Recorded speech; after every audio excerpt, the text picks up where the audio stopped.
Zelda, o Nintendo, Mario World, Mario Kart, até que virei macho e comprei Mortal Kombat. 10 anos disso já, velho, e essa música envelheceu muito mal. Ao contrário de mim, que envelheci maravilhosamente bem.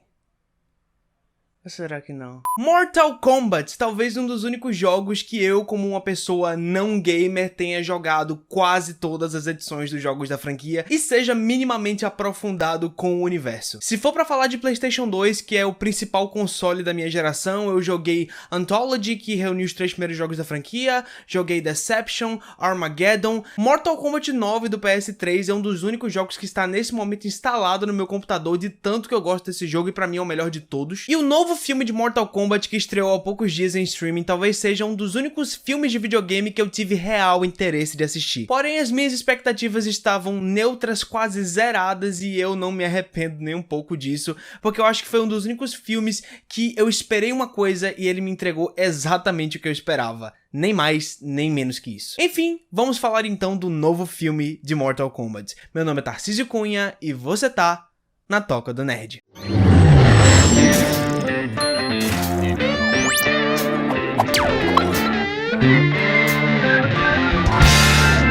Gente, na realidade eu não sei nem por onde começar a falar desse filme, porque apesar de eu ter gostado de várias coisas que ele estabeleceu ao longo do longa, teve outras coisas que sinceramente não me bateram bem, e eu não sei exatamente como eu começo a falar disso, mas vamos ver se eu consigo organizar os meus pensamentos no decorrer do vídeo. Para ser sincero, o filme até que tem uma proposta interessante. Ele estabelece esse personagem chamado Cole Young, que nunca apareceu nos videogames, e ele, além de personagem principal do filme e força motriz da trama, ele é basicamente a representação da gente dentro do filme. Ele está descobrindo esse universo para basicamente contar através dos olhos dele como é descobrir esse universo louco do Mortal Kombat. Que basicamente o que está acontecendo aqui? O universo é dividido em reinos e a Terra é um desses reinos. Outro desses reinos é o chamado Outrealm ou Outland, se eu não tô enganado, eu esqueci o nome, desculpa, tá, gente? E esses reinos elegem seus campeões e participam de um grande torneio de lutas entre esses universos. A Terra já perdeu 9 torneios seguidos para o Outland. Isso significa que se a gente perder um 10º torneio, a Outland vai dominar a Terra. E quem tá doido para que isso aconteça é o Shang Tsung, que é o principal vilãozão desse filme, e ele vai tentar durante todo o filme trapacear nesse torneio. Como ele vai fazer isso? Matando cada um dos principais campeões e possíveis campeões daqui da Terra para que ele vença por WO. E eu me pergunto qual é a graça de se vencer um torneio em que você basicamente não luta. Os caras não aprenderam nada com o Goku, velho? E essa premissa pega muito do que os videogames trouxeram pra gente na história. O Mortal Kombat é esse torneio entre universos e quem for derrotado acaba sendo conquistado pelo vencedor. Isso é basicamente praxe dentro da trama dos jogos de Mortal Kombat. Só que uma inserção que eu juro a vocês que eu tentei por tudo aceitar e eu não consegui, e não é simplesmente por fidelidade, né, por clamar fidelidade ao material fonte, mas sim porque é um recurso idiota e ridículo, é que os campeões da Terra possuem uma marca em forma do logo de Mortal Kombat, que é uma marca de nascença, que dá a eles poderes sobre-humanos, e se eles forem derrotados por pessoas aqui da Terra também, essas pessoas acabam herdando a marca. É uma parada meio de magia. Você derrota o campeão que possui a marca de nascença e a marca de nascença e os poderes passam pra você. Não os mesmos, você vai desenvolver poderes diferentes aos da pessoa que você derrotou. Então você percebe que o diretor e o roteirista tiveram até um certo cuidado pra desenvolver uma trama e colocar elementos e desenvolver o universo de uma forma que ficasse crível. Mas o problema é que todo esse esforço deles não é compensado quando eles não tiveram a mesma preocupação com os conflitos e com os personagens. Deve ter uns 20 personagens dos jogos nesse filme e me pergunta quantos deles têm um conflito ou um desenvolvimento decente. Quase nenhum.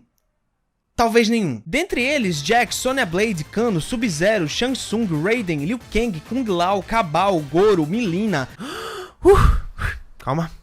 Pera aí. Reptile, Nitara, Reiko, Scorpion e entre outros, né? Porque vai que eu esqueci algum. É tanto personagem reduzido à figura de capanga que fica difícil entender qual era a urgência de colocar todos esses nesse filme aqui. Se eles tivessem deixado os 7 principais do primeiro jogo nesse primeiro filme, faria muito mais sentido e eles conseguiriam desenvolver os conflitos dos personagens muito melhor. O Cole Young, como eu falei anteriormente, é um personagem importante porque a gente conhece todo o scope e o universo da trama através dos olhos dele. Mas o personagem não tem exatamente um conflito, ele não tem por que estar dentro desse universo. A família dele poderia até que ser um ponto interessante para que ele tivesse um motivo para ser inserido nessa trama, mas a família dele tá lá, segura o filme todo, ele não tem nenhum motivo para estar envolvido com os outros lutadores. A Sonya Blade e o Jax são dois pesquisadores militares que acabam dentro desse universo por pura casualidade e curiosidade. O Kano talvez seja o personagem que mais roube a cena nesse filme, ele é minimamente engraçado e carismático, porém depois da 18ª piada com cultura pop, o personagem acaba meio que ficando chato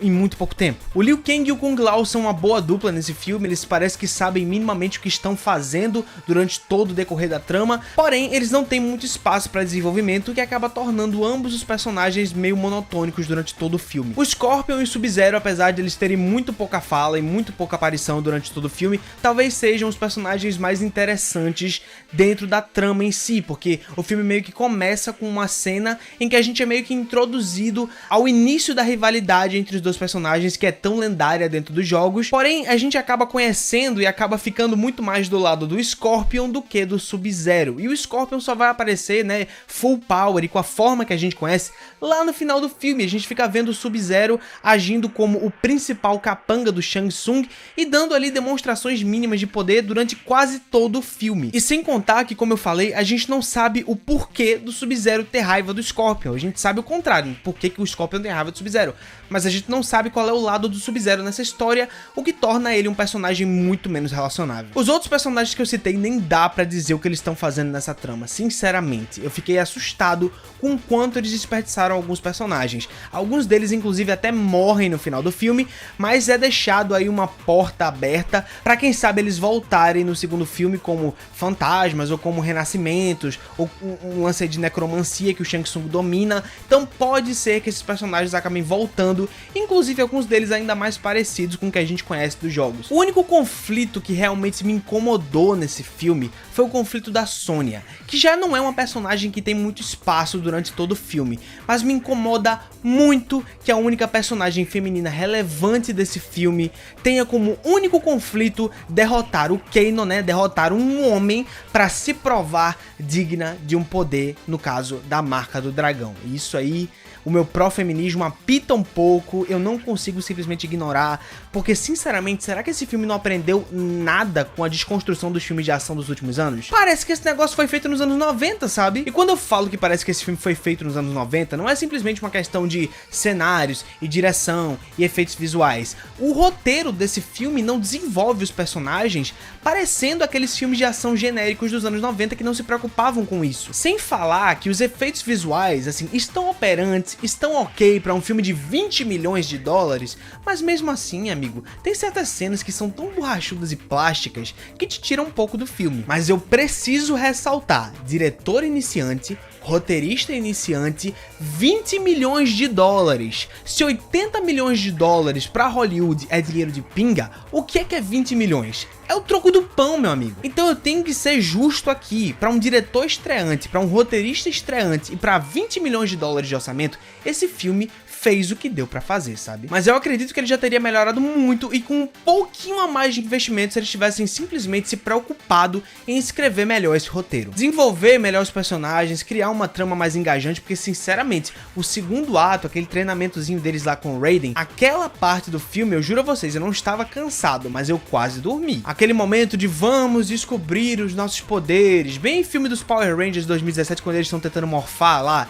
foi bem isso e, sinceramente, o filme dos Power Rangers fez isso um pouco melhor, de uma forma um pouco mais engajante, porque nesse filme aí, sinceramente, eu tava com o olho pesado. Porém, no final das contas, esse filme de Mortal Kombat talvez tenha o que muitos fãs valorizem mais e queiram mais ver num filme de Mortal Kombat. Tem sangue, tem vísceras, tem órgão voando, tem violência, tem luta, apesar das lutas não serem assim tão bem dirigidas, porém bem coreografadas. Tem quase todos os personagens clássicos, se não tiver todos, tem menção a quase todos eles. A única coisa que ficou faltando é o torneio, né? O próprio Mortal Kombat em si. E eu sei exatamente porque eles não gastaram o torneio logo nesse filme, porque eles estão claramente planejando uma sequência e talvez até uma trilogia, e gastar um evento, um torneio que acontece uma vez a cada geração logo no primeiro filme, ia ser uma burrice, sabe? Então, como fã dos jogos, eu entendo o que um fã de Mortal Kombat quer ver aqui. O problema é que, para mim, pessoalmente, o massa velho pelo massa velho não é suficiente. É necessário que haja um conflito para me engajar, é necessário que haja personagens cativantes, é necessário que haja uma mensagem. Esse filme não tem um mínimo de subtexto, sabe? O que me faz lembrar do primeiro filme de Mortal Kombat lá de 95, que eu não sei exatamente o quanto disso que eu vou falar é fruto da minha nostalgia de ver esse filme no SBT, nas noites do SBT, mas sinceramente eu acho que eu gosto mais e acho mais divertido o filme de Mortal Kombat de 1995. Eu sei que aquele filme deve ser muito mais barato que esse, se você for analisar a inflação e tudo, que os atores eram piores, que os efeitos eram piores, mas sinceramente eu acho que eu vi ali mais paixão em se adaptar o jogo para as telas nas condições que eles tinham do que nesse filme, sinceramente. O segundo a gente esquece, mas o primeiro já virou um clássico cult moderno, sabe? Todo mundo lembra desse filme. E pra ser sincero, eu não acredito que daqui 10, 20 anos a gente ainda vá lembrar desse filme de Mortal Kombat. Porém, é como eu disse, eu não consigo descredibilizar ou desmerecer o valor de entretenimento desse filme, porque eu acredito que ele e o que ele entrega é muito do que os fãs querem ver. Só que é como eu disse, pra mim não basta isso. Se pra você basta, tudo bem, sabe? Só que pra mim, Mortal Kombat de 2021 é um filme nota 6,5 para 7, eu acho que eu posso arredondar para 7, justamente por ser um filme que, apesar de ter sido feito em 2020, 2021, seja um filme que parece que foi tirado direto dos anos 90, e isso não é exatamente uma coisa boa. Eu coloco ele aí na mesma sacola em que eu coloco filmes como Venom, que apesar de terem seus defeitos, conseguem me divertir em certos aspectos, mas ainda não seriam filmes que eu teria como escolhas pessoais ou como tão ruim que é bom. É um filme ok, mas é um ok assim, sabe, bem na linha do tolerável.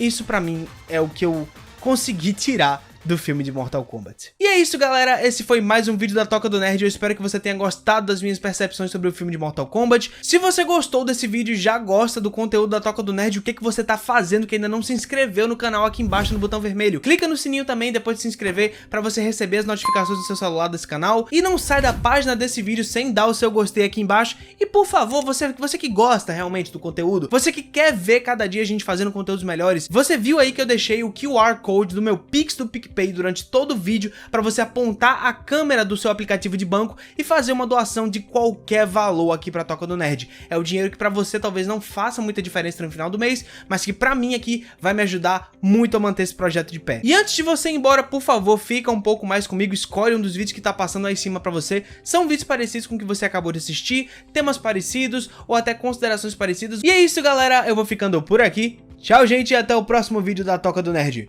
Tchau!